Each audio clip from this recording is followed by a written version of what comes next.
नमस्कार मंडळी, कशा आहात? मजेत ना? मजेतच राहा. आज आपण मखाना वडी बनवतोय.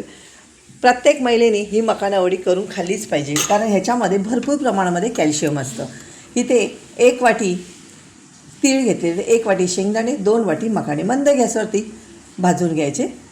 थंड झालं की मिक्सरला बारीक करून घ्यायचे, एकदम बारीक फाईन पावडर करून घ्यायची. त्याच्यामध्येच 2 चमचे डेसिकेटेड कोकोनट, 2 चमचे दुधाची पावडर आणि थोडीशी वेलदोड्याची पावडर, सर्व मिश्रण एकजीव करून घ्यायचं. आता हे मिश्रण एकजीव केलेलं वाटीने मोजून घ्यायचं. जेवढं मिश्रण असेल त्याच्या निम्मं गूळ घ्यायचं.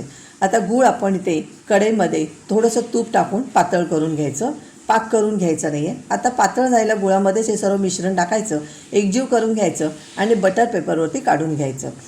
बटर पेपरवरती गरम असतानाच गोल राऊंडला शेप द्यायचा आणि थोडेसे ड्रायफ्रूट टाकायचे. थंड झालं, मीडियम थंड झालं की वडी कट करून घ्यायची, कारण ह्याच्यामध्ये कॅल्शियम भरपूर प्रमाणात आहे. नक्कीच अशी वडी करून बघा आणि व्हिडिओ आवडला तर लाईक, शेअर, कमेंट करायला विसरू नका.